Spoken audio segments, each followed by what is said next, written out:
Ok, então vamos começar.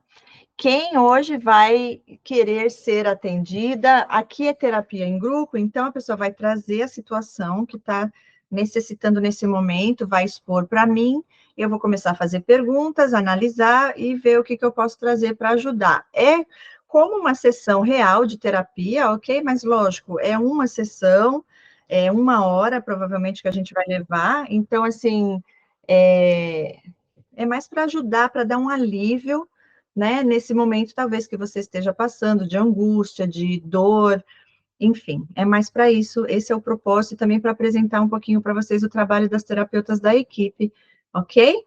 Quem quer ser a primeira? Estamos só em mulheres hoje, né? Quem hoje está precisando de terapia, está com alguma coisa para resolver, está tendo dificuldade, está sofrendo? Quem quer ser a primeira? Levanta aí a mãozinha. Ninguém quer? Tá todo mundo aqui só para assistir? Eu vou chamar alguém para atender eu, então. Quem vai ser minha terapeuta? Não, é sério, gente. Levanta a mãozinha, né? Não tem vergonha, a gente está aqui para aprender, para ajudar. Ok, Egídia, obrigada pela sua atitude, né? Senão ia ficar aqui, um bate-papo só, né? Vamos lá, então. Fala para nós o momento que você está precisando, o que está acontecendo, o que te trouxe até aqui. Gente, boa noite. Ah, hoje eu quero compartilhar com vocês, assim, algumas coisas que estão travadas na minha mente, que eu reparo que eu não tenho a coragem de ir lá. Um exemplo. Muitos anos atrás, eu comecei a minha CNH. Por um erro, eu não voltei mais. E de repente eu sinto vontade de fazer, de passar essa etapa e nunca vou. E normalmente eu sou uma pessoa que pensa uma coisa, e em seguida eu vou atrás dela. E eu gostaria de saber, porque assim, abuso narcísico eu passei. Eu passei dentro da família, depois atraí dentro do relacionamento. Eu entendi tudo isso. Mas eu consegui fazer a separação dentro da família e também dentro da relação, da intimidade. Consegui fazer essa separação. Eu me sinto muito orgulhosa por essa fase. Porém, eu não sei se eu ainda finalizei essa fase o suficiente para chegar ao ponto de realmente já fazer isso que eu deixei há muitos anos atrás. Ok. Você nunca tirou? Eu tentei uma vez, há muitos anos atrás, e fui reprovada por um número só. Ok. Então, eu não passei porque eu não tirei a quantidade adequada. E eu não sei se o meu sentimento de ir lá e continuar fazendo é de vergonha. Eu não sei reconhecer esse sentimento para avançar. Ah, você tentou uma vez, não passou, e aí você não tentou mais. Foi, mas eu tenho a vontade de tentar, mas eu não ajo. Ok. Quantos anos você tem, Egídia? Eu tenho 29. 29, ok. Você nunca dirigiu? Eu sei dirigir, mas eu preciso tirar a habilitação. Ok. Tá. Aí você foi, não passou. O que você vê, que você entende que te impede de voltar lá? Porque no fundo a gente sabe o motivo, né? Tenta parar e pensar o que está te impedindo. Porque às vezes pode, Cris, eu não estou com dinheiro agora, eu vou ter que fazer mais aulas. Ou, desmotivei porque eu me senti incapaz, agora eu estou com medo de ir e me sentir fracassada, de talvez não conseguir de novo. Qual o real motivo que te impediu de voltar? Quando foi que aconteceu essa vez? Há quanto tempo atrás? Há 4 anos atrás. 4 anos atrás? E você nunca mais tentou e está sofrendo Pois é. todo esse E tempo? eu passo em frente às escolas, eu olho para elas, mas antigamente era eu olhar e fazer. Agora eu olho e não faço. Eu tô vendo isso que tá meio que me maltratando, sabe? Eu fico olhando e não dou o passo. Tá? O que te impede de dar o passo? Então, eu queria saber. Então, mas aí você já sabe, na verdade você já sabe, no fundo você já sabe o que é. Tem, por isso que eu estou te perguntando, porque se você não tiver certeza, você tem algumas ideias. Joga as ideias aí para a gente poder te ajudar. Ah, Você falou a eu, palavra vergonha, eu né? acho que talvez seja vergonha por mim mesma. Do quê? Ah, de pisar de novo lá, mesmo que seja em qualquer autoescola. Eu não sei, eu acho que mais ou menos isso. A vergonha de Tá, começar de novo. sim. E por que você teria vergonha de começar de novo? Qual a vergonha? De quê? Que os outros vão pensar, tipo, ai, ela não passou porque ela não é inteligente o suficiente, ela fracassou, é isso que você sentiu? Como se você tivesse fracassado e aí as pessoas vão rir de você? Na verdade, eu não ligo muito assim para a opinião das outras pessoas. Eu só não entendo por que que essa etapa eu não tô concluindo, mas eu não tenho vergonha do que os outros vão falar, mas eu não tô tendo coragem de ir lá e fazer. Uhum. Tá. Você falou de vergonha, Sim, de e pisar coragem. lá de novo, Isso. né? Uhum. Quando você era mais nova, você passou por alguma situação de que alguém fez você passar alguma vergonha, ou algum momento que você passou vergonha? Pode ser algum Sim, gatilho. sim. Na escola, eu chamava muita atenção. Eu não sabia por quê. Aí tinha alguns garotos que subia em cima da mesa e começava a fazer declaração para mim. Eu ficava muito envergonhada. Hum. E eu me coagia, porque justamente nessa época foi a época que meu pai morreu e eu tinha perdido ele. Então eu já me sentia desprotegida, né? Que eu não entendia o que estava acontecendo, eu só sei que ele não aparecia mais. E aí surgia essa figura que marcou muito a minha mente. Desses meninos que subia, e isso eu acho que ficou muito registrado, sabe? Uhum.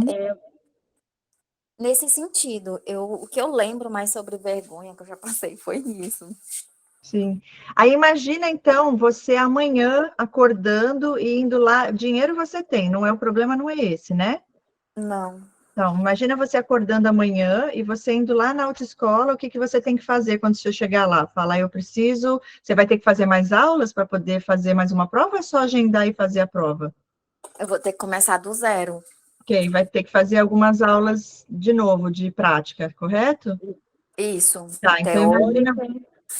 Imagina você chegando lá amanhã e falando, olha, alguns anos atrás, eu vim aqui, ou foi em outro lugar, eu fiz o teste, não passei, e eu quero voltar, né, a fazer as aulas que eu quero fazer o teste mais uma vez. Você consegue imaginar você fazendo isso?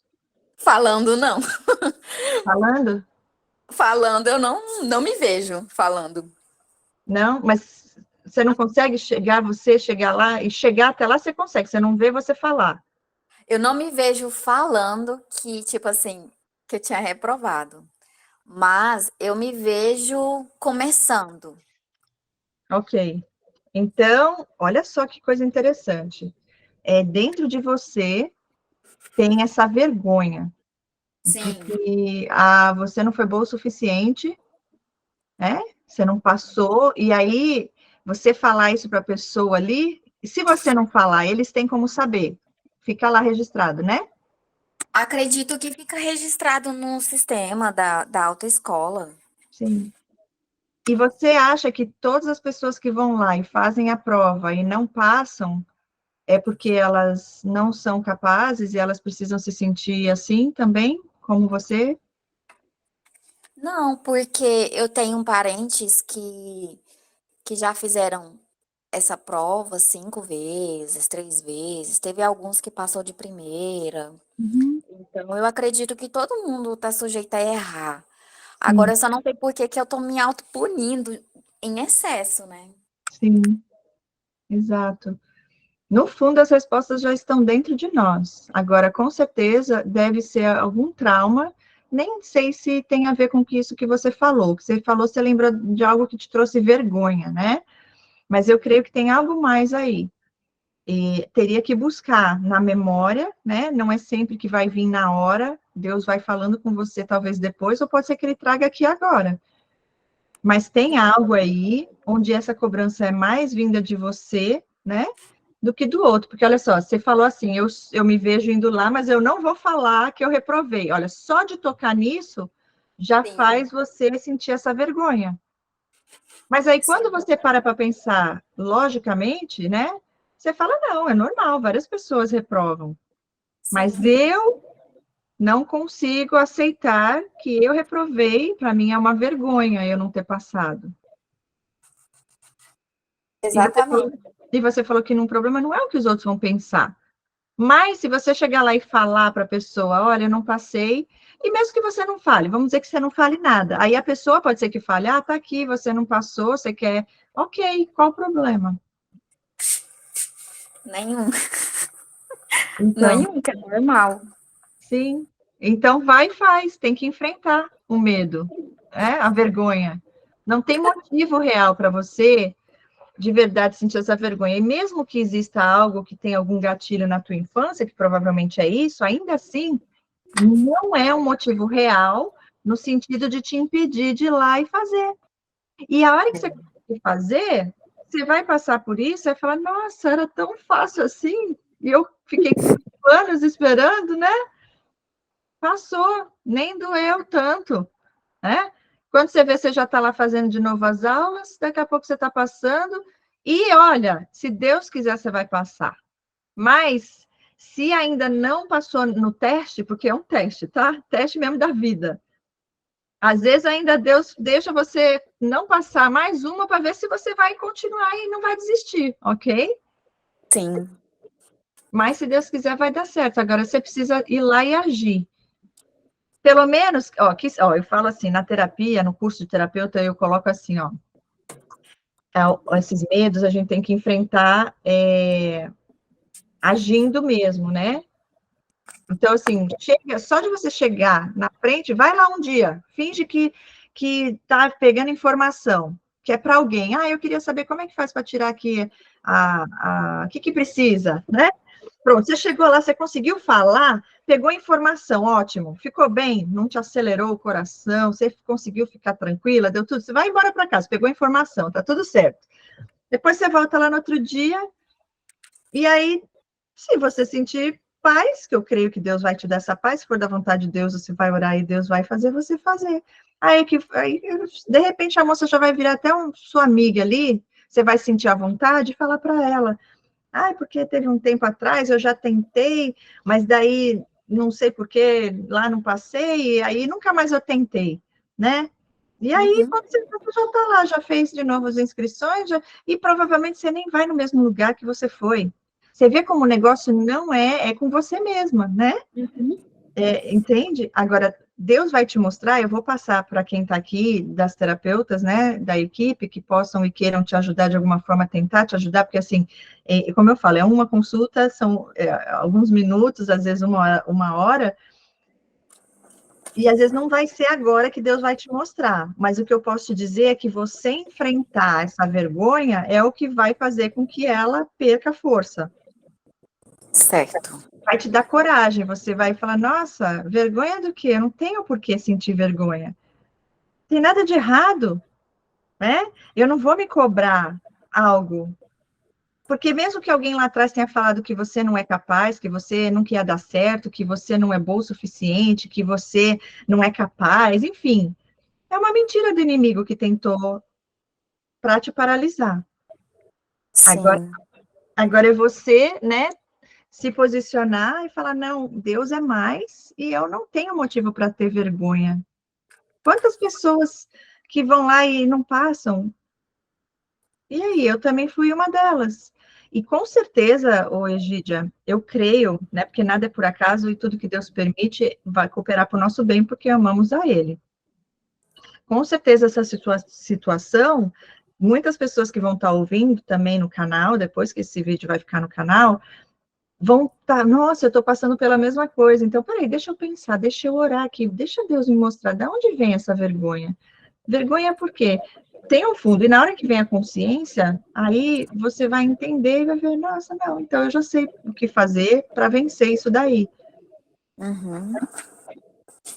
E, com certeza, lá na frente, você vai depois poder ajudar outras pessoas. Você já está, né? Porque aqui você está expondo sua situação e eu estou aqui tentando ajudar. Daqui a pouco vão vir outras terapeutas que vão poder tentar também te ajudar.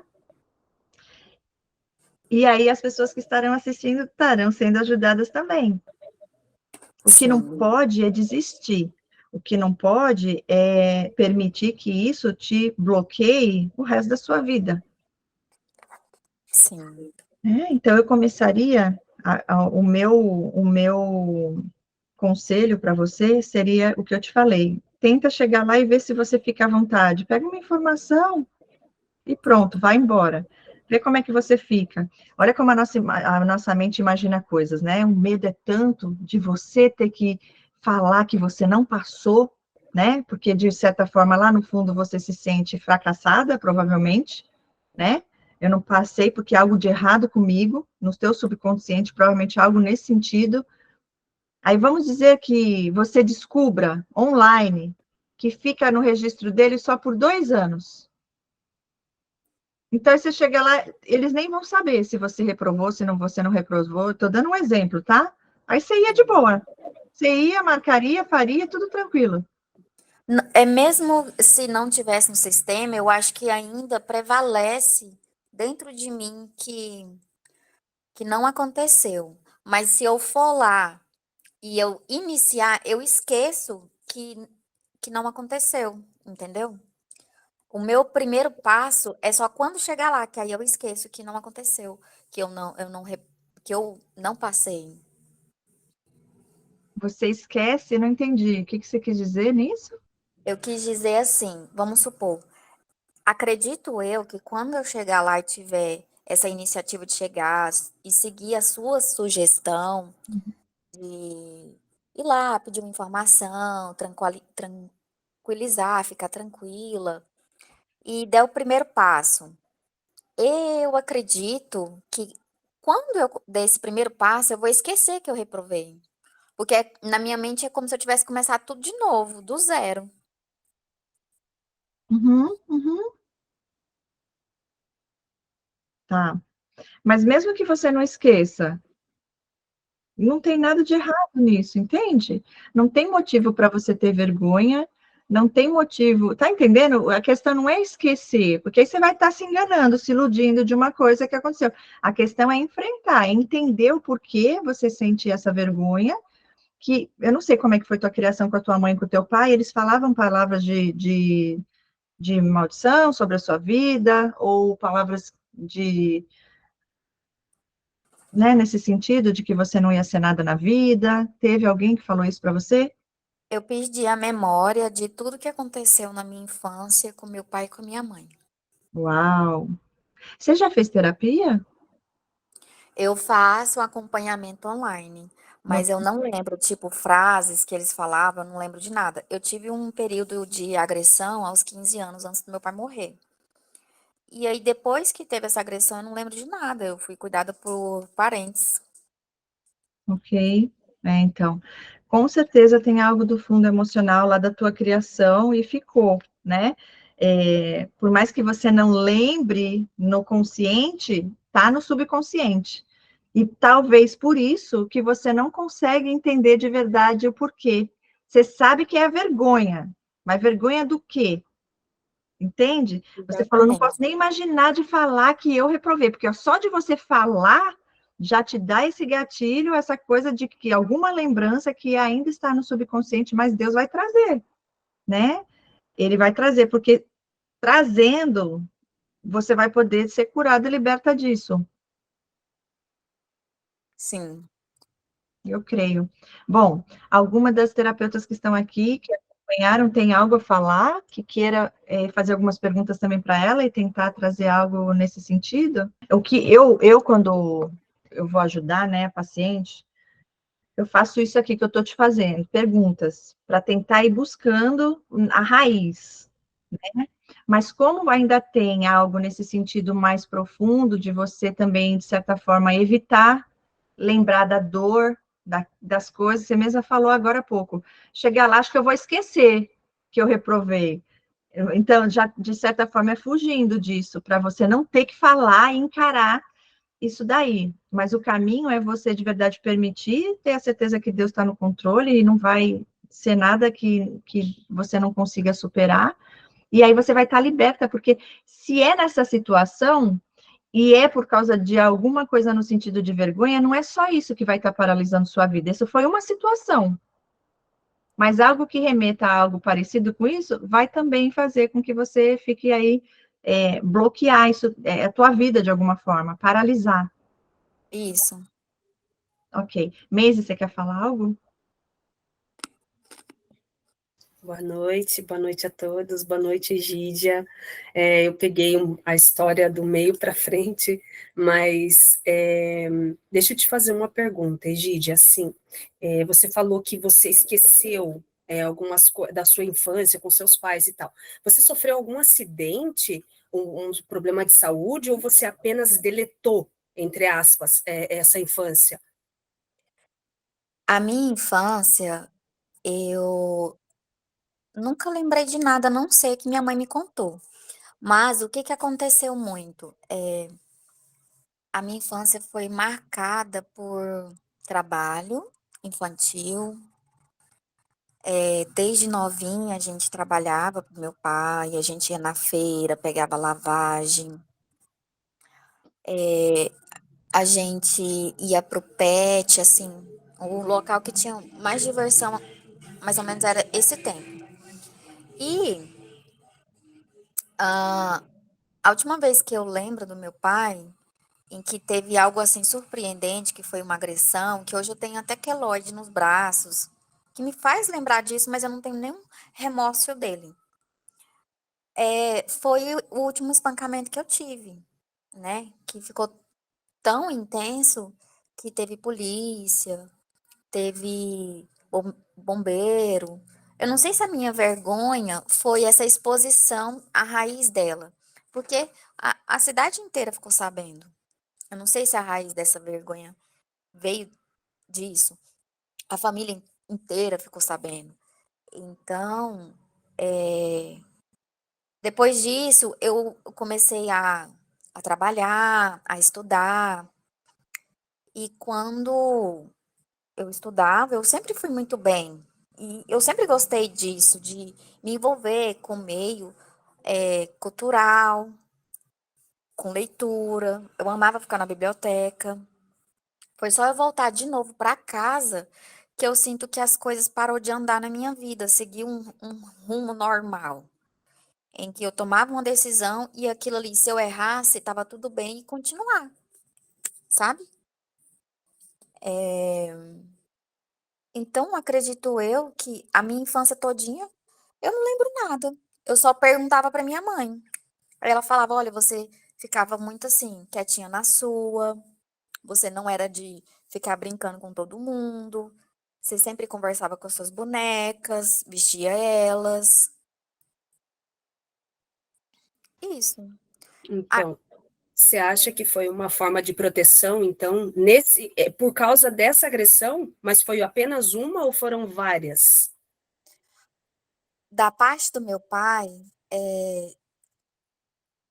sempre tinha uma forma de punição, né? Se não fizesse uma coisa, se algo faltasse em casa, então sempre existiu punição. A gente sempre ficava enfileirada assim, porque aconteceu alguma coisa e teria que alguém passar por um processo de falar, foi eu que fiz tal coisa, né? Eu não lembro quais eram as coisas, mas eu lembro que eu tenho uma vaga impressão que a gente ficava assim enfileirado. Éramos 6 crianças. E sempre estava num processo de tal pessoa fez tal coisa, quem foi que fez? Sabe? Sim. E E só isso que ficava mais registrado na minha mente. Tipo, se eu brincava, se meu pai ficava próximo de mim, eu não lembro nada disso. E nem se a voz dele, eu não lembro da voz dele, nem nada relacionado a isso. Entendo. E no caso, assim, você disse que era meio que recorrente, vocês sofriam. E eu acredito que seja já uma forma de proteção. Você, assim, dizer que deletou, né, que não lembra, uma forma de dizer que deletou, mas fica ali, né, vai buscando, vai vindo as coisas. Então, assim, eu acredito que seja um bloqueio, vamos dizer assim, vamos bloquear, que assim eu me protejo, né? Que nem você disse que você ia para a escola, você lá na escola fazia as coisas e em casa meio que dava uma travada, talvez, né? Então, assim, é uma forma também de proteção, você se protegendo. Então, o seu pai fazia vocês passar vergonha entre os irmãos, na família ali, alguém tinha que assumir. Então, não foi. Quem que foi? Então, os irmãos tinham que se acusar para poder alguém levar culpa sobre alguma coisa. Imagina, criança. Então, assim, é um terreno que você vai levar para a vida toda, né? Eu não sei que idade você tem, mas assim, tem coisas que a resposta disso que você está buscando está na tua infância. Então, assim, vamos dizer assim, esse bloqueio que você tem de não conseguir chegar numa autoescola, você é uma mulher inteligente, né? Você tem uma capacidade de chegar, você conversa, você fala bem, né? Mas tem um bloqueio. Eu vejo isso, é um bloqueio. Então, assim, você se bloqueia com uma forma de proteção. Não sei em outras áreas, porque a gente está conversando agora sobre isso, né? Mas, de repente, em outras áreas você também se bloqueia. Uma forma de se proteger. Então, eu bloqueio para me proteger. Você vê, você falou sobre, né, um menino que se declarava para você. Você sentia vergonha, você se recuava, de repente você até isolava a pessoa, né? Até de repente podia até gostar da pessoa, ter ali, né, aquele namorico, né? Poderia ter, mas você se isolava com medo, né, de alguma coisa e uma forma de proteção mesmo. Mas assim, é só isso que vamos dizer assim, que te bloqueia. Aliás, você sente bloqueio de ir até a autoescola apenas porque você já reprovou? Porque, assim, eu vou te falar por experiência, eu também já reprovei na autoescola. Então, assim, eu fiz autoescola e na parte teórica eu passei, né? Tudo certo e tal. E eu até pilotava moto. E eu fiz de moto e carro. Só que, pasme, eu passei no de carro, que eu dirigia pouco, né? Não tinha carro na época, depois vinha ter carro. Mas eu pilotava moto. E na moto eu reprovei. Você vê? Então, assim, seria óbvio. Nossa, eu poderia passar ali, que seria óbvio, você tá andando direto tal, e, né, prática, já tinha prática, só faltava ali, né? Na hora da prova você fica nervoso, né? Tanta coisa, e meu Deus, dá uma coisa. E não tem essa necessidade de medo, porque se você reprovar, você faz de novo, e de novo, e de novo, até passar, gente. Então, tem histórias, né? A gente tá falando de uma autoescola, mas tem tanta gente que faz um vestibular e às vezes a pessoa faz de novo, de novo, de novo, de novo, até passar, sabe? Então, assim, a cada prova que você faz, você vai pegando um jeitinho diferente, sabe, Egídia? Então, assim, a gente vence os nossos medos enfrentando eles, sabe? Então, eu penso assim, se você tentar, a Cris falou ali sobre você ir lá conversar com a pessoa, porque assim, ó, quem tá ali, não tá ali para te julgar, sabe? Então, esse bloqueio é com você. A pessoa que está ali, ela quer te ajudar, inclusive, sabe? E você disse que você, começando, você vai zerar o que passou. Então, zera, faça isso. Zera a parte de tipo assim, esse medo vai ficar para trás. Daqui para frente, eu sou capaz. Eu tenho certeza que você é capaz de conseguir, né? Você chegou aqui, você colocou a tua cara, tá contando a tua história aqui, vai poder ajudar outras pessoas. E isso de você, eu tenho certeza que daqui a amanhã você vem aqui testemunhar que você conseguiu, tá bom? E eu acredito de verdade. Mas assim, como é uma consulta, vamos dizer assim, que a gente está fazendo aqui uma terapia em grupo, a gente está tentando buscar algumas respostas e diante de algumas coisas que você falou, a gente consegue captar isso, né? Mas assim, esse bloqueio quem tem que tirar é você. Claro que a gente ora, busca o Senhor, ele nos ajuda, né? Cai por terra esse bloqueio, essa coisa que a gente mesmo cria, né? E sim, tem coisas que já vêm da infância, né? E ressignificando essa história. Eu acredito que você, fazendo essa, ou mais consultas, fazendo um acompanhamento de terapia, né? Você vai se curar, porque eu acho que tem muita coisa aí que ainda dá para buscar, e a resposta é essa, né? Você faz como uma forma de bloqueio, você bloqueia algumas coisas para uma forma de proteção. Meise, muito obrigada pelas dicas. E que interessante, né? Você passou pela mesma situação. Eu sou muito boa na prática, assim como você. É uma coisa que me identifico muito, da forma que você falou. E realmente, gente, tem coisas que eu faço muito bem. Eu, eu tenho uma capacidade muito grande de dar continuidade em coisas artísticas minhas. Hobbies meus, um exemplo. Eu aprendi a patinar em menos de 15 dias. E eu sonhei com isso há 4 anos atrás. E eu caía, ralava o joelho, eu me via patinando, mas a prática é totalmente diferente, né? Você passa por um processo, você tem que ter coragem, ousadia. Mas para eu fazer a patinação, antigamente eu precisava de uma companhia. Aí quando eu vi que através de pedindo essa companhia, ela não queria estar comigo, eu pensei assim, se ele não quer estar comigo, eu vou sozinha. Mas, tipo, eu segui uma carreira solitária, nesse sentido do meu hobby, mas a, a- o meu objetivo, que era CNH, eu desviei dele. E fiquei tão enfocada no patins que eu deixei de canto. Hoje eu tô profissional, sabe? Eu patino muito bem, eu vou em estrada, eu vou de casa até lá na pista, eu ando no meio, assim, do pessoal. Então, tipo, hoje eu já tenho esse domínio.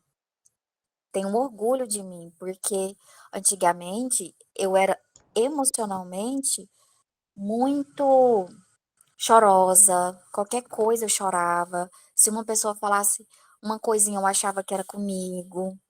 E eu sinto que depois que eu passei por essa etapa de me envolver com esse hobby, eu tomei uma autonomia imensa. Hoje, se uma pessoa conversa comigo, eu consigo respeitar ela, ouvir, compreender o que ela está dizendo, analisar a situação, e aí depois expor minha opinião, sem que seja de uma forma agressiva, ou sem que eu transpareça para ela que eu estou nervosa, ou então que tem algo que está me incomodando com a presença dela. Então eu já vejo que, focando nesse hobby, eu mudei muito, sabe? E as dicas que vocês me deram, eu penso assim, nossa, eu estou olhando mais para mim, isso está sendo revelador, está Uhum, sendo grandioso dentro de mim, está sendo assim uma transparência imensa, porque eu estou me sentindo mais à vontade e verbalizar que essa situação tá rolando comigo e é algo que eu tô estava paralisada, parece agora tão mais simples, é como se tivesse muitas linhas, sabe? Agora eu vejo que essa linha ela tá reta. uhum. Agradeço muito a oportunidade de vocês terem me ouvido. É, foi perfeito, de Egídia, verdade. Egídia, deixa eu te falar, enquanto a Maise foi falando, já fui anotando mais coisas aqui. Olha que interessante. Eu fui tentando puxar, primeira fala, não lembro de nada. Falei, a resposta está aí. Aí você já foi aos pouquinhos. Quando foi a Maise, você já foi falando coisas que veio à memória, entendeu? Já foi acontecendo. Verdade. Aí, ó, já veio mais coisa aqui, ó. A cena que você lembrou dos seus amiguinhos na escola, a exposição pública. Aí você já lembrou do dia que aconteceu o espancamento lá do seu pai, que teve essa exposição, todo mundo ficou sabendo. Aí inclui as coisas de fazer fila, quem é o culpado, quem foi, quem é, medo de errar, sentimento de culpa. Olha Sim, tudo isso que está aí, né? Que estava, porque Deus está trazendo a consciência, Então, por quê? Porque Deus quer que você supere. E olha como você buscou algo que foi um refúgio para você, onde ali você falou, eu sou capaz, eu consigo, e você foi, praticou, e virou um hobby, focou nisso, e não deixou aquilo te destruir, porque você poderia ter se sentido mais e mais culpada, e eu errei, eu não sou capaz, você viu ali que você é capaz. Ok, eu não fui lá, eu não consegui lá, mas aqui, ó, eu sei que eu posso, eu sei que eu consigo. Para também aliviar de alguma forma o mecanismo de defesa ali, que também aliviou a tua dor e essas coisas negativas que estavam vindo. Então, isso é muito lindo, e isso é uma superação. E com certeza, de novo, eu repito, Deus permitiu para que você estivesse aqui hoje falando sobre isso. Se for a vontade do Senhor, você vai lá e vai tirar, ok? Porque, olha, tem coisas que é livramento de Deus. Eu, por exemplo, também. Eu acho que eu passei. Eu ganhei de presente da minha madrinha. Ela sempre dava dinheiro no meu aniversário para quando eu fizesse, acho que é 18, né? Nem lembro. Para eu ir lá tirar minha carteira tal. Nossa, quando eu fiz, eu já fui correndo. Era a minha vida, eu queria dirigir. Gente do céu, o que era aquilo, dirigir com aquelas balizas, trocar marcha. No dia da prova, o meu pé na hora da embreagem, lá que tem que tirar e acelerar, o meu pé tremia tanto, que eu não conseguia, nem sabia mais o que estava acontecendo lá, né? E eu lembro que eu passei. Se eu não tivesse passado, acho que eu ia lembrar, né? Eu passei. Mas não foi aquela coisa, aquela alegria, aquela coisa, nada tal. Vocês acreditam que eu nunca tive um carro, eu nunca dirigi no Brasil? Eu passei, vocês que já têm prática aí, foram achando que ia passar e não passaram, eu fui oposto, eu não sabia nada, fiz lá as aulas, fui fazer a prática, e hoje eu dou graças a Deus, porque se eu tivesse dirigido naquela época que eu ia para as baladas, eu bebia todas, eu ia já estar morta, provavelmente, ou eu teria matado alguém, entendeu? Aquela coisa de DUI nem existia direito, então Deus me guardou, me protegeu, porque não era para eu dirigir. Eu tinha um sonho de ter um carro conversível. Eu via meus cabelos voando no carro, toda. Mal sabe que vai, enrola tudo, dá os nó, tudo no cabelo. Era um sonho que eu tinha, eu achava que ia acontecer no Brasil. Gente, as duas vezes que eu tentei dirigir, que foi o carro do meu pai, o carro do ex-sociopata, o do meu pai eu quase enfiei num poste. E o do meu namorado, eu achava que estava acelerando, eu nunca conseguia passar aquelas marchas. Gente, que tortura. Aí Deus me traz para o outro lado do mundo. Aqui tudo é carro de marcha. Parecia que eu estava brincando de tirar carteira. Fui, fiz também, acho que passei na primeira, não me lembro. Se não passei na primeira, foi na segunda, não lembro, gente. Eu sei que foi a coisa mais molezinha, porque aqui você só acelera. Aí no Brasil, hoje em dia, também tem carro de automático, né? Acelera e freia. Não tem segredo, não tem o que errar. É só seguir lá o que tem que seguir e pronto, entreguei nas mãos do Senhor. Mas, olha só que interessante, isso que você tem aí nessa situação, eu posso contar a minha, né? Para mim, eu contando aqui é até divertido. A Meise teve experiência dela, a Aniele está aqui, se ela quiser falar um pouquinho também, Aniele, você já pode falar também um pouquinho. No meu caso, no caso da Meise, é outra situação. Essa parte é onde pega para você, mas ó, Deus está mostrando para você ser liberta. Existem outras situações que eu posso te contar que eu tenho bloqueio, e você falar, Cris, por quê? Bloqueio no quê? Vergonha do quê? Entendeu? E aí eu vou aprofundar, eu vou buscar, e vai ter um motivo. E como a Meise falou e eu falei, é lá na raiz da tua infância. E só que em alguns minutos, porque olha, não deu nem uma hora, né?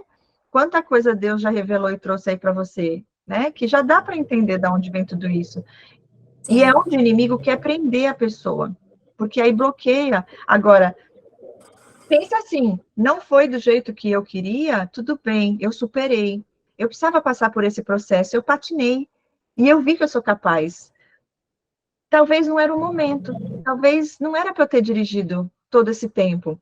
Mas e agora, se for a vontade de Deus, eu vou e vai acontecer. E tá tudo certo, né?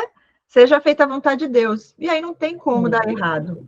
é exatamente a forma que você conseguiu se inscrever muito rápido, captar o que eu fui falando, voltando para mim, fica mais simples, sabe?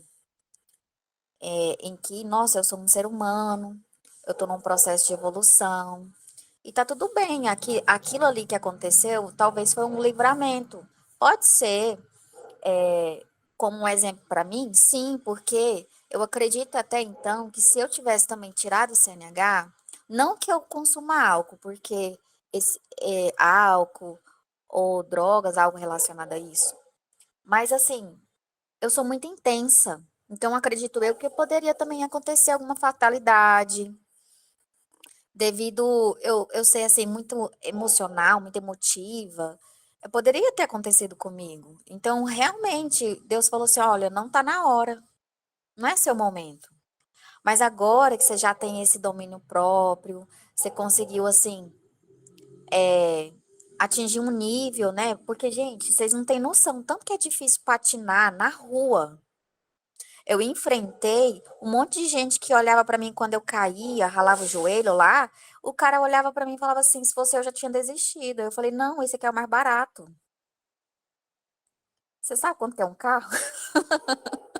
Tipo isso, eu me envolvia dessa forma, falando assim para mim mesma: não, isso aqui é mais barato. Então vamos tratar por dentro. Eu pensava dessa forma, sabe? Eu vou me tratar por dentro primeiro. E quem sabe eu vou chegar num momento, eu vou entrar na autoescola e vou entrar de cabeça erguida e vou chegar lá e vou falar assim: olha, moça, eu vim aqui dar entrada, vamos começar o processo hoje. Tipo, vou fazer com gosto. Eu quero chegar nesse nível, porque eu sou o tipo de pessoa que eu amo todo o processo que eu tô vivendo. Por isso que eu me envolvi tanto na patinação, sabe? Eu gosto de viver com amor, vivendo e apreciando cada segundo meu. E eu acredito que realmente falar com vocês é mesmo que Deus falar assim: olha, você está liberta do passado, você está liberta. Vamos para uma nova etapa. Agora você está na sua hora, tipo isso. Eu sinto que seja isso. Depois que eu conversei aqui com vocês. Amém, amém. A confirmação, né? Era um momento perfeito, é um momento perfeito de Deus. E para mim ficou muito claro que tudo isso veio da tua infância, principalmente daquilo que você passou, que gerou traumas dos abusos do seu pai, né? E aí isso acabou afetando a parte na tua escola, né? Acabou afetando a parte no sentido da exposição, todo mundo ficou sabendo, né? E aí você, nossa, é a vergonha, porque a palavra-chave aí toda é a vergonha. Aí você entende que não tem o porquê ter vergonha, que Deus está aí no controle, isso já passou, né? E você hoje, que nem você falou, passou por um processo de amadurecimento. Agora você está preparado, né? Acabei de lembrar uma coisa que você falou. Olha, gente, eu falei para vocês que eu tenho um pouco da natureza artística, né? Eu fiz uns designs de pedraria, imitação de pedras, que eu tinha ido para uma cidade de Pirenópolis, de Goiás, e aí eu fiz nas colunas na porta de umas salas, assim, comerciais. E aí agora eu acho que veio a vergonha depois dessa etapa. Quando eu fazia ali, eu vestia calça de lycra, de academia, porque fazer esse trabalho artístico, nossa, gente, eu fazia assim com tanta facilidade, com tanta entrega, que aquele momento ali para mim é como se eu estivesse flutuando, Uhum. sabe? E apareceu um senhor de idade. E esse senhor de idade ficou tomando o meu tempo. As coisas que ele me falava, sabe, ele falava de um jeito que eu comecei a sentir vergonha do meu corpo, porque eu chamava muita atenção, eu chamo até hoje. E, gente, eu fiz a fachada, assim, das salas, assim, quase inteira. E aí sobrou um pedaço. Eu passo lá na frente, eu vejo aquele pedaço e eu olho pra ele, eu fico assim, nossa, eu queria tanto terminar isso aqui. Falta só um pedacinho. Eu fiz praticamente 97% da fachada inteira. E depois que surgiu a situação que, com a presença desse senhor, eu me senti envergonhada com a minha imagem, do jeito que eu me vestia, saindo de casa, que nunca mais eu fui lá fora. Eu até falava para minha mãe: nossa, mãe, eu tenho até vontade de continuar ali, mas, gente, a minha vontade é a mesma coisa do caso da autoescola. Eu não ia, no caso, agora eu tenho. Eu acredito que vai acontecer, porque eu sinto que vai acontecer. É o mesmo sentido que aconteceu que eu sinto que a vergonha foi mais explorada nesse momento, com esse senhor na porta de casa, enquanto eu estava fazendo mais um hobby meu. Uhum. E aí, esse senhor, ele estava lá todo dia? Sim, eu abria a porta de casa, ele aparecia. Eu pegava meus equipamentos, meus produtos de pintura. Ele ia lá e aparecia. Eu ia para academia, ele se matriculava na mesma academia que eu. Eu Uhum. andava na rua com meus cachorros, ele ia aparecer na rua. Psicopata, provavelmente, você não denunciou, não? Então, aí, gente, depois que eu fiquei em casa muito isolada, que aí eu conheci seu canal através dessa situação. Ele falava muito assim: nossa, você é tão bonita, tá solteira, isso não é justo. O que que tá acontecendo com você?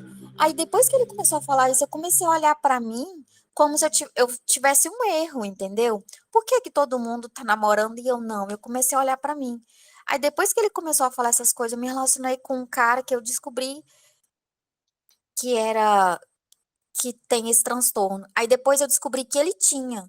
E depois eu fiquei assim, gente, tão fora de mim, que quando eu via ele, eu gritava com ele e eu não sabia que eu estava gritando com ele.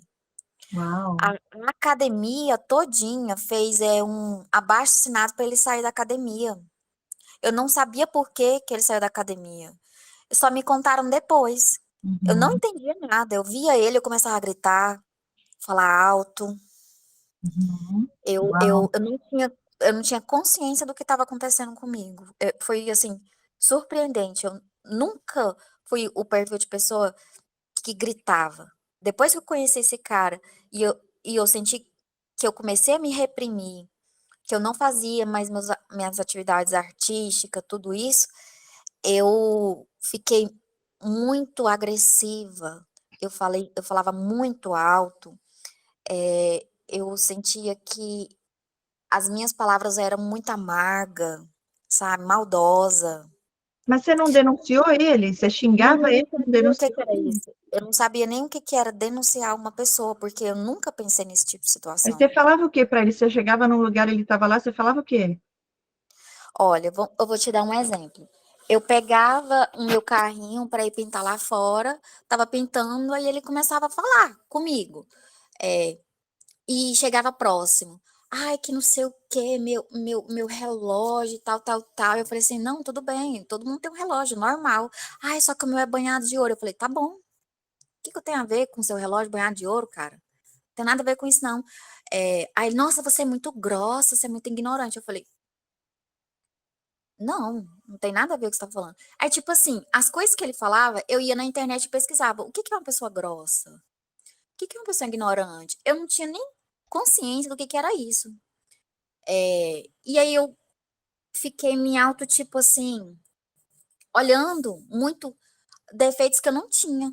Gente, tinha vezes que eu ficava tão doente quando eu via esse cara, eu, eu, eu começava a tomar muito remédio, sabe? Eu comprava tanto remédio pra mim, toda hora, tipo, e tinha hora que eu pesquisava de remédio o tempo todinho no Google, que ele falava assim, você tem aquele, tipo, aquele problema assim, que toda hora você acha que tá doente? É, Eu nem hipocondríaca, hipocondríaca. Isso, aparecia, eu falei: "O que que é isso? Hipocondríaca?". Gente, eu cheguei nesse nível, tipo, nossa, eu sou agora Condria. hipocondríaca? Eu sou Aham. isso? Aí eu ficava: "Nossa", a minha mãe falava: "Nossa, Gigi, mas você tá tomando remédio de novo", e eu tô? Eu não reparava que eu estava fazendo isso, sabe. Então eu acho que depois que rolou essa situação com esse senhor, e ele é casado, a mulher dele é evangélica, tipo assim, depois que eu passei por isso, eu acho que aconteceram muitas coisas que só foram piorando. Cada dia mais eu senti que foi piorando. Dentro de mim, eu sentia que eu estava muito privada. Antes não, eu tinha muita liberdade. Eu chegava e falava assim: Egídia, vamos limpar aquilo ali. vamos fazer tal coisa, comigo mesma, né? Que eu faço assim, vamos, mas no sentido comigo mesma. Eu ia, eu fazia. Hoje eu já fico, vou fazer tal coisa? Eu fico, vou, mas acho que essa coisa não, vou fazer essa daqui. Eu acabo mudando e não seguindo o que eu queria fazer. Uhum, uhum. Continue fazendo a terapia que você está fazendo, trabalhando esses pontos para aprofundar. Mas, assim, tudo que você compartilhou é um processo que você vai passar em terapia, aprofundar para buscar de verdade as raízes e fortalecer, entende? Essa situação com esse senhor, por exemplo. Por que que eu não pedi ajuda? Por que que eu não falei isso com alguém? Por que que eu não abri isso? Por que que eu fui buscar remédio? O que que realmente mexeu comigo? O porquê, né? Tudo tem resposta e vai estar te libertando aos pouquinhos também. Eu lembro que, na verdade, eu tenho uma amiga que ela lembrava mais coisas de mim do que eu mesma, né? Ela chegou para mim e falou assim: gente, tinha uma professora que te explorava, principalmente a do TCC. E eu amava essa professora, era maravilhosa. Ela falava assim que fazia eu sair da minha cidade, ir para a cidade da onde que eu era a universidade. Ela marcava comigo, ela não me atendia e falava para eu voltar de novo. E eu voltava, e isso seguiu todo o semestre. Aí eu falei assim, uai, eu achava que ela estava ocupada, que tinha outros compromissos. Ela não queria te atender. Ela fazia isso com você durante os 6 meses. E eu, sério? Então, tipo assim, eu sinto que depois que ela comentou isso pra mim, ficou muito registrado na minha cabeça, em que eu não entendia que alguém estava fazendo isso comigo. Ela entendia, eu não. Uhum, sim. Na terapia você vai trabalhar isso, você já descobriu bastante coisa, né? Aqui você pode chegar lá e falar para ela, na próxima consulta, olha, eu tive atendimento lá na terapia em grupo da Cris, no grupo lá da Cris de terapeutas, e eu descobri várias coisas e eu quero começar a aprofundar aqui com você. Pronto, aí perfeito. Depois você vem para dar testemunho. Sim, Deus te abençoe, obrigada. Lídia. Obrigada, viu, por compartilhar aqui com a Obrigada. gente. Ok. Quem é a próxima que está aqui, que quer ser atendida hoje, para a gente poder tentar ajudar? Ok, a Indira. Indira Monteiro. Conta para a gente o que mais está trazendo aí sofrimento para você hoje, para a gente tentar te ajudar. Oi, Cris. Oi. Cris, eu descobri o teu canal, foi uma revelação de Deus. Eu comecei descobrindo que muitas pessoas à volta na família têm um transtorno narcisista, e uma das pessoas que é muito próxima, uma irmã, ela está casada com um psicopata. E quando eu percebi isso, eu comecei a estudar cada vez mais sobre o transtorno. Porque eu fui descobrir que o pai é o meu, a mãe também. O pai é psicopata, a mãe é só narcisista. Só, entre aspas. E essa irmã tem a questão que ela apresenta traços de sociopatia. E a minha questão é, será que um sociopata, ele pode ser codependente? Essa irmã que tem os traços de sociopatia, que está casada com esse psicopata, ela apresenta traços de codependência com ele, o marido. E eu fico me perguntando, será que uma pessoa que tem ou que possa vir a ser psicopata, ela pode ser codependente? Porque eu vejo muitos dos traços de sociopatia nela. A impulsividade, o comportamento promíscuo, a mentira compulsiva, a falta de empatia. Mas quando acontece alguma situação e se fala do marido, ela defende ele com unhas e dentes. Ela deixa de olhar para os filhos para olhar para ele, para cuidar dele. Uhum. E a minha dúvida é como isso funciona. Será que isso é possível? Uma pessoa que é sociopata possa vir a ser codependente? Não. Ou o que seria ela? É controle. E ele provavelmente é um suprimento para ela, né? Ela não quer perder, é dela. É dela. Eu Sim, tive uma pessoa próxima que ela também sociopata, e ela fazia bem isso que você falou, os filhos, ela esquecia, porque era ele em primeiro. Mas por quê? Porque ela tinha que passar aquela coisa de mulher maravilhosa, perfeita, para ela conseguir tirar tudo que ela queria tirar dele. Ele é bem de vida? Tem dinheiro? Não, nesse momento ele está tentando se reerguer. Ele perdeu um emprego onde ele ganhava muito bem, porque ele fez uma fraude, e agora ele está tentando se reerguer, mas ele faz muitas coisas erradas, porque para ele dinheiro é o mais importante. Uhum, então, Ganhando é o que importa. Então, aí está explicado, né? Porque assim, agora que ele não está conseguindo, talvez ela nem tenha tanto mais esse negócio, porque normalmente é o interesse que tem ali, pelo que ele pode dar, pelo que ele pode oferecer, porque os traços que você fala dela aí, se é mesmo uma sociopata, né? Não tem empatia, e a Sim. mentira patológica e tudo mais, isso já mostra que é um problema mesmo no caráter. O codependente é diferente. Então, no caso deles, parece ser que tem uma dependência e depende tudo, mas na verdade é tudo sobre ela. Ela tem ganhos ali e é o controle sobre ele, sobre a vida dele. No fim, eles No, mesmos se destroem ali entre eles, porque é um pior que o outro, né? É um tentando destruir o outro. Mas eu lembrei dessa pessoa com quem eu convivi que ela fazia isso, mas ela não amava ele.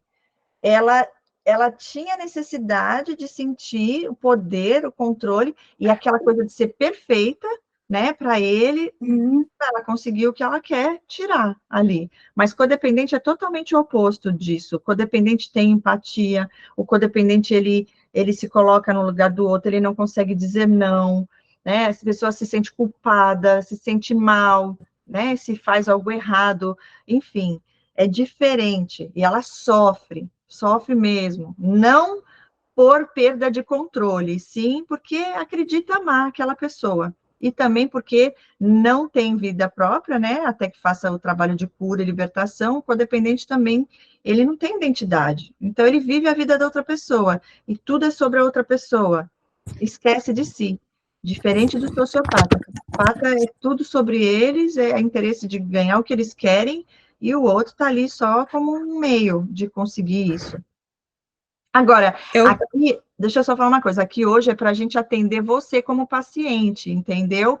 Não é para responder perguntas, mas tudo bem, não tem sim. problema, é uma curiosidade, mas a gente está aqui hoje para fazer o atendimento de terapia, porque eu quero apresentar para vocês a equipe de terapeutas, a Meise aqui já pôde falar, nós temos a Aniele, temos a Riviane, quem mais? Deixa eu ver se tem mais alguma. Hoje somos nós três da equipe de terapeutas, então a gente vai poder estar aqui ajudando, né? No caso, se alguém está precisando de ajuda, no sentido de estar sofrendo nesse momento, como a Egídia trouxe algo que ela não estava conseguindo resolver, entender, ela abriu aqui para a gente tentar ajudar. Tem algo nesse sentido, Indira? Ou era só pergunta mesmo que você queria?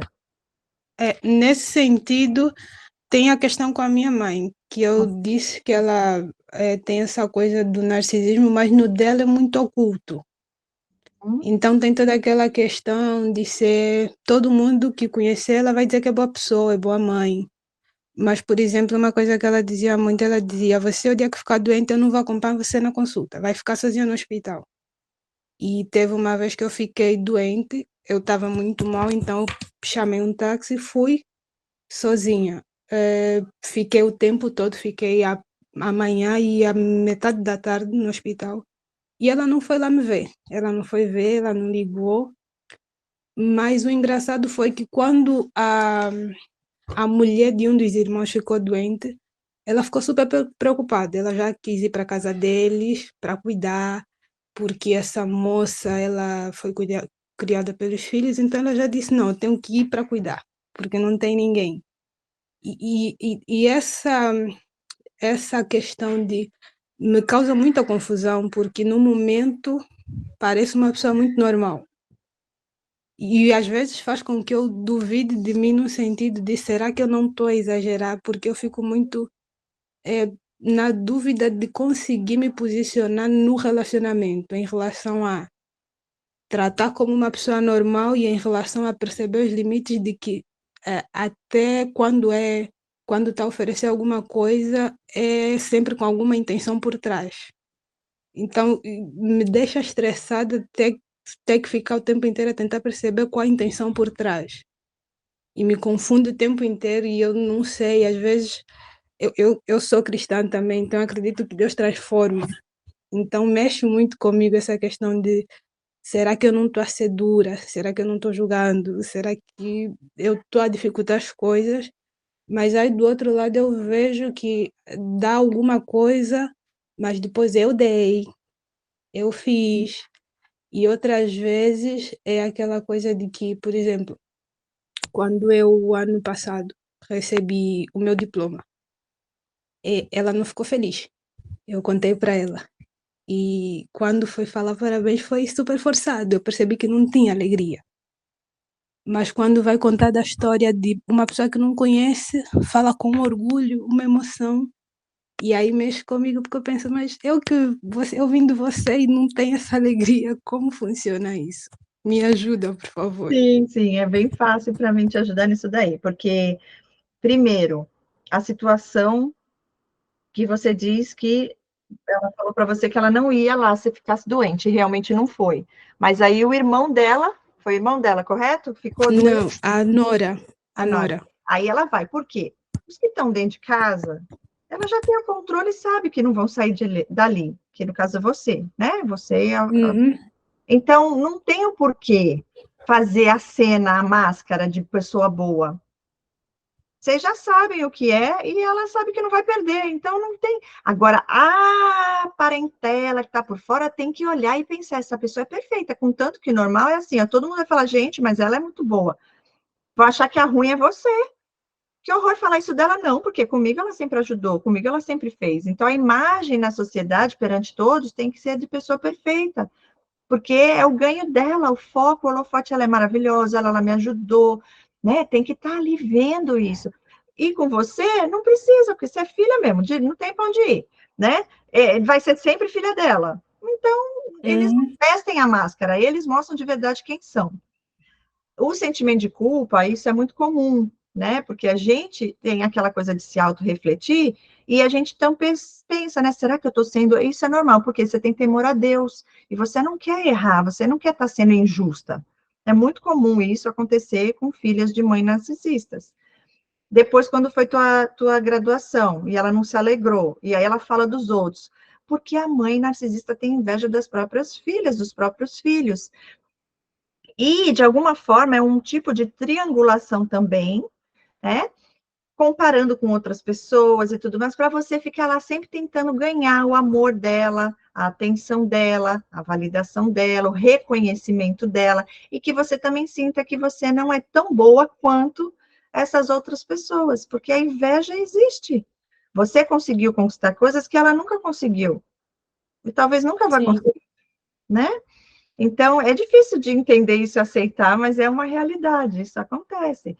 E não se sinta culpada. Agora, o que eu te oriento é o seguinte: é importante você se guardar, ter cautela. Não sei se você mora ainda com ela debaixo do mesmo teto ou não, mas evitar ao máximo, sabe? Falar da tua vida, dos seus sentimentos, das suas dores. Guarda, fala com Deus, que Deus é o único que de verdade pode curar o mal pela raiz. Depender, codependência, né? A gente tem que ter só de Deus, a dependência é só no nosso Criador. Lógico que ele envia pessoas dele aqui na Terra, como nós estamos aqui, é Deus usando nossas vidas para abençoar, como ele também usa a vida de vocês para abençoar outras pessoas que também vão estar precisando. Mas Deus tem que estar acima em primeiro lugar.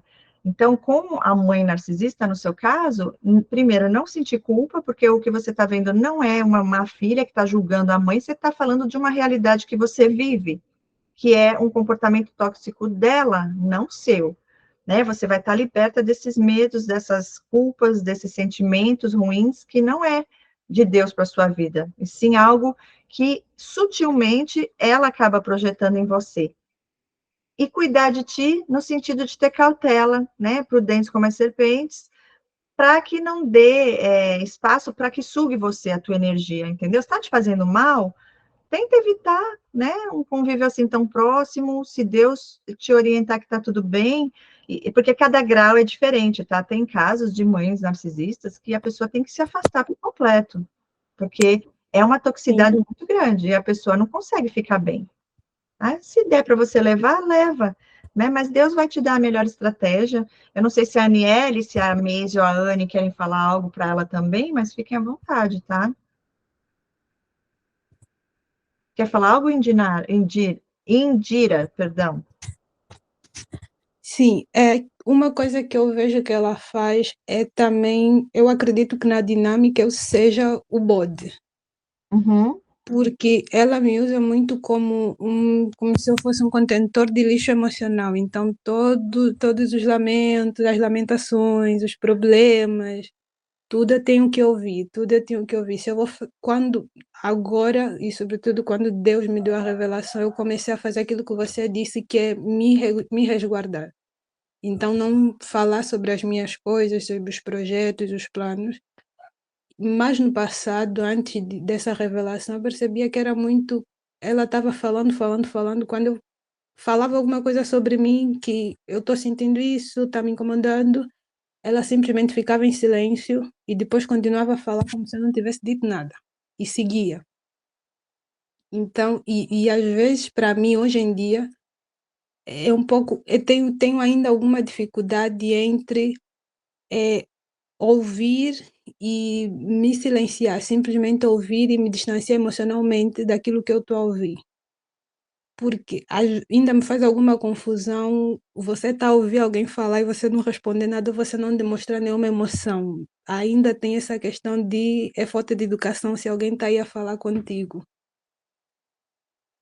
Então, eu ainda tenho dificuldades nesse sentido, porque muitas das vezes a minha mente continua nessa questão de que se calhar tem aí algo bom que ainda que existe na pessoa, que existe nela, mas depois tem um outro lado em mim que acorda e diz, não, é manipulação, é sobre ela e não é sobre mim. Não tem um interesse genuíno em mim.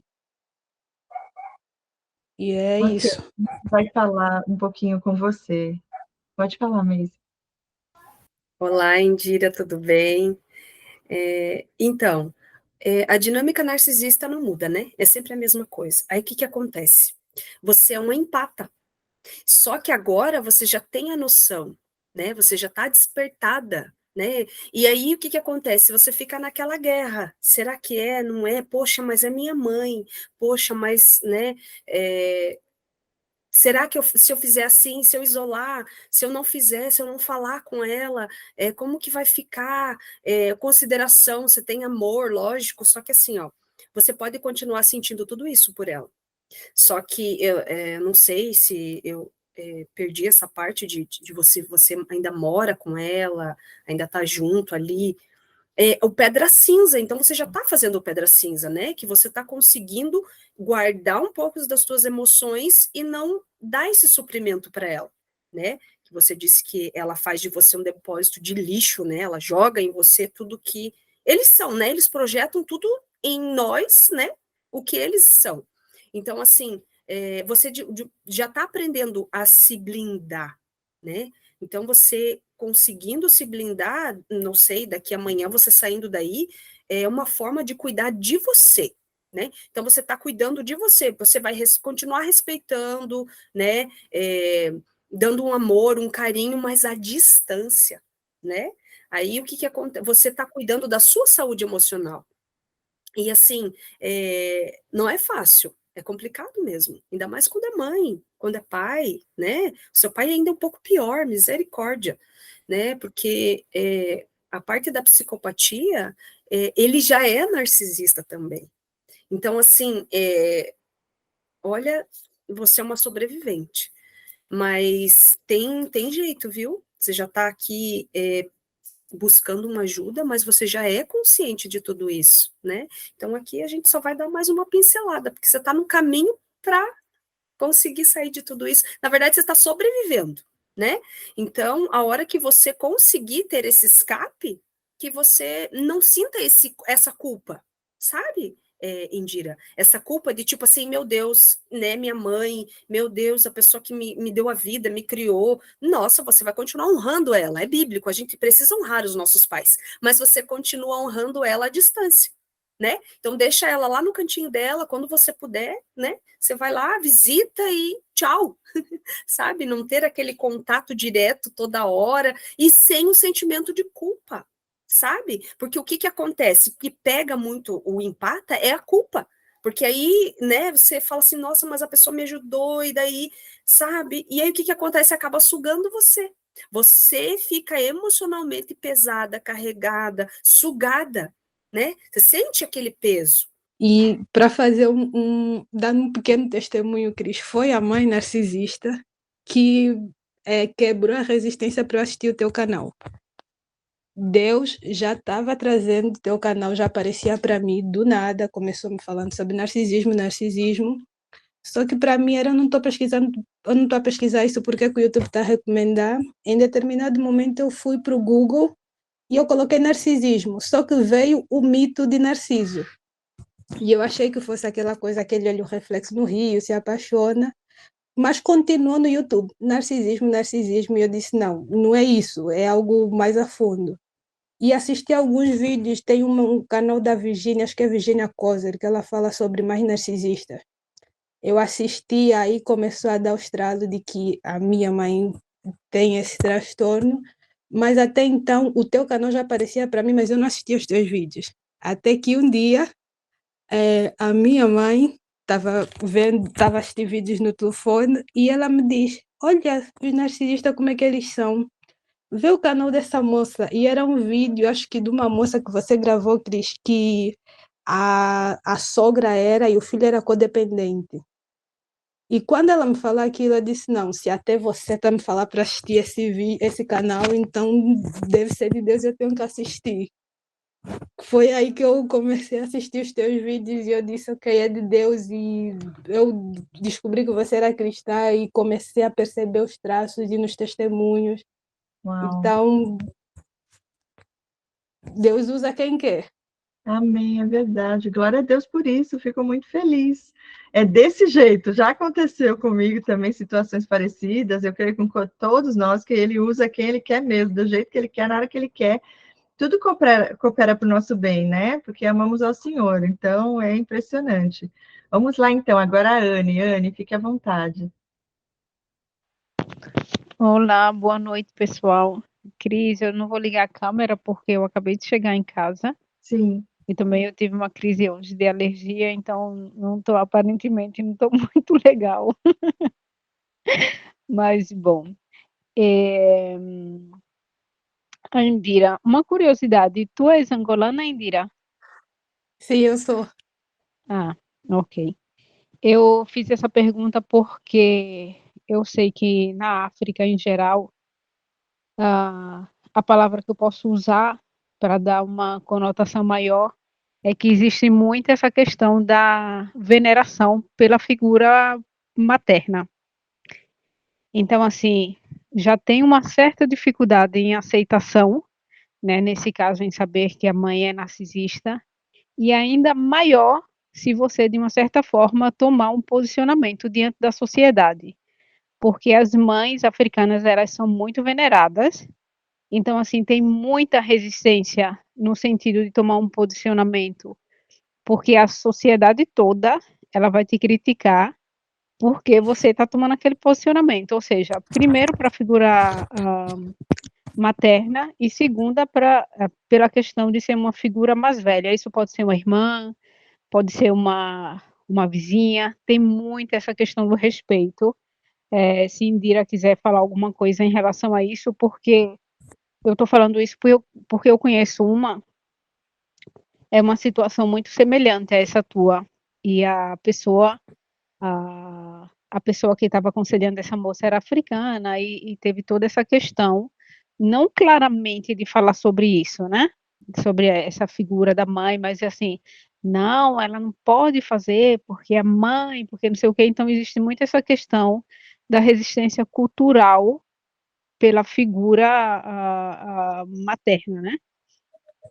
Outra questão também é que, primeiro, o fato de já ser difícil, né, você ter um posicionamento com essas figuras, ela se torna ainda mais difícil quando é uma mãe, porque o filho de um narcisista, ele nunca vai deixar de amar a mãe, né, ou o pai, mas ele se coloca sempre em segundo lugar, porque a rejeição já vem desde sempre, como você mesmo já relatou que você se vê nessa situação como um bode expiatório, né? Sim. Então, assim, imagino que não deve ser fácil mesmo, mas, assim, como a Cris sempre fala, a questão de buscar realmente fazer tratamento, né? Tipo assim, ah, ai meu Deus, sessões de terapia, porque isso vai te dar mais forças para poder tomar um posicionamento, para saber exatamente como se comportar em situações como essa, porque se é um parente, amigo, namorado, esposo, seja lá o que for, é muito mais fácil você dizer não e basta. Mas quando é da mãe, tem todo um trauma, uma série de traumas que já vem já desde a infância ou até uterina também, né? Então, assim, busca sim fazer tratamento se você puder, ah, para que você possa se fortalecer ainda mais, para que isso não venha impedir, né, no teu futuro, para que não haja maiores sequelas, né? Porque um pouquinho de sequelas já tem, mas para que isso não se torne ainda maior, né? Então buscar assim terapia, fazer terapia para que tu possa se fortalecer. E se tu quiser falar, e se tu puder falar, eu acho que é interessante também a equipe, as pessoas possam entender como é essa questão da figura materna na África no geral. É, obrigada, Anne. Eu sou a Nada. filha mais nova, de 7, sou a filha mais nova. Então, e não temos a cultura de se você tem um problema, vamos sentar todos e conversar. Tem um problema, é aquela coisa, finge que o problema não existe, acontece aquela triangulação, a pessoa tem um problema contigo, fala com todo mundo, menos contigo. E depois os outros é que têm que vir falar alguma coisa contigo, mas quem tem um problema contigo nunca chega e fala, eu estou chateada com isso e aquilo. E sendo a mais nova, eu percebo que tem muito um preconceito e há um tabu de que você é a mais nova, você não pode falar de determinadas coisas se os teus irmãos mais velhos não estão a falar. Uma das coisas que uma vez o meu pai me disse, ele falou para me atingir de uma forma negativa, para me ferir, mas eu vou dizer que foi a coisa mais bonita que ele já disse para mim. Ele me disse que o meu maior defeito é a minha frontalidade. É o fato de eu falar na cara das pessoas aquilo que eu penso e que eu falo coisas que nem os mais velhos, os meus irmãos mais velhos falam. E ele disse: você é a mais nova e você fala coisas que os mais velhos não falam. O teu maior defeito é a tua frontalidade. E tendo em conta o contexto africano, eu fui aprendendo e me dou conta que é importante que, apesar de eu ter algo para falar, nem sempre vai ser bem recebido. E que, porque as pessoas não estão preparadas para ouvir as coisas, não se fala de emoções. Você está chateado e você fica assim. Você tem que resolver com você mesmo. Você nunca pode chegar e confrontar a pessoa que fez alguma coisa errada contigo, principalmente se é o pai, se é a mãe, se é o tio, se é um irmão mais velho. Os mais velhos na nossa cultura são muito respeitados e nós aprendemos isso desde novo. Só para terem uma noção, a gente cresce ouvindo que pai do outro também é teu pai, mãe do outro também é tua mãe. Então, o respeito que eu dou à minha mãe, eu tenho que dar à mãe do outro, independentemente se essa mulher me colocou no mundo ou não. Isso não tem nada a ver, eu tenho que respeitar da mesma forma. E eu sei que algumas coisas eu poderia falar e até trazer os meus irmãos e falar, aconteceu isso e aquilo. Mas porque não é da cultura conversar, vão fazer alguma piada e o assunto se perde. E depois esse assunto, esse problema que está a me magoar, que está a me fazer mal, vai ser usado contra mim. Ou seja, as pessoas vão tirar sarro da minha cara porque eu me incomodei por algo que foi dito, por algo que foi feito. Então, eu não posso dizer que no seio familiar, em casa, os irmãos que eu possa chegar e conversar. Porque eu, só para vocês terem noção, em 2017 eu tive um colapso nervoso por causa do estresse. Na altura eu estava no segundo ano do curso superior. Em 2018, 2017 foi no final do ano. 2018 eu tive um colapso nervoso também. e tenho uma irmã que é enfermeira. Eu falei para minha mãe, eu preciso de ir ao psicólogo, me leva. E ela me disse, fala com a tua irmã. A tua irmã está fazendo um estágio, está se formando em enfermagem, fala com ela. Essa irmã disse algo como, queres ir ao psicólogo? Eu vou te levar para um hospital, era um hospital público, onde ela estava a estagiar. E ela diz, eu vou te levar, mas aí vão te violar. Você vai ser abusada sexualmente pelos pacientes que têm problemas mentais. Pessoas que, dependentes químicos, que vão para esse hospital para ter algum tratamento psiquiátrico. E ela falou aquilo com um sorriso irônico, do tipo, estou brincando, mas não estou. E depois desse dia eu não falei mais nada, não toquei nesse assunto, essa irmã não falou mais nada, e a minha mãe também não voltou a perguntar nada sobre o assunto e ficou assim. Basicamente ficou assim. Olha E que interessante, rapidinho, Indira. Olha que interessante isso daí, porque a sua irmã essa é a sociopata, né? não, essa é uma outra que é dourada da minha mãe. A minha mãe tem ela como um espelho, é como se tudo que a minha mãe queria ser, essa irmã conseguiu ser. Ok, mas ela tem traços narcisistas ou não? Ela tem, ela Ok. tem. Então, mas não é tão forte quanto da outra irmã que você fala que é sociopata. Não, essa também é. Essa é do tipo perversa. Ok, pior ainda. É. Ela deixa claro, ela fala, eu sou má. Olha, que interessante, hein? Manda teu relato dessas irmãs das trevas aí, que vai ser bom ter lá no canal. Porque, olha, eu vou te falar, não é fácil, não. Ó, isso aí é real, mas por quê? Ela não estava te levando. Olha como ele já leva a pessoa para ir para se afundar no poço mesmo. Você queria um psicólogo, uma psicóloga para te ajudar, que você percebeu que era emocional. Lógico, viver numa casa com um monte de narcisista aí, só Deus para te tirar disso daí. Mas nessas clínicas de psiquiatria, realmente é horrível. Diz que quem vai para esses lugares é horrível, é um trauma na vida da pessoa, realmente, porque tem pessoas lá que não estão precisando de atendimento, como era o teu caso, mas na parte emocional. E a pessoa já está em surto mesmo, e pessoas com sérios problemas mentais, e aí acaba que. E eles se entopem de remédio também, enfim, é uma loucura. Mas, assim, de tudo que você comentou hoje, eu creio que com um pouco de base que a gente deu para você, você já está bem, assim, estruturada, eu creio. Você chegou a fazer terapia ou nunca? Não, nunca fiz. Ok, busca, não desista, ok? Busca fazer terapia, é importante, porque como já vem desde a tua infância de uma família disfuncional nesse nível, precisa fortalecer mais coisas aí para você poder viver o melhor que Deus tem para sua vida, para você viver o propósito maior dele. Você tem muito conhecimento, você vai poder ajudar muitas vidas, muitas mulheres, muitas famílias. Então, Deus está te curando aí, eu creio que você está nesse processo para que você possa, né? Quem sabe um dia você vem fazer o curso de terapeutas, quem sabe você vai ser terapeuta aí também, né? Deus vai tocar o seu coração se assim for a vontade dele, você virá. Porque, nossa, eu falo, gente, é muita informação, muita experiência de vida, porque você passar na pele, né, o convívio, isso daí é algo sobrenatural de Deus que ele usa depois das nossas vidas para ajudar outras vidas a serem libertas.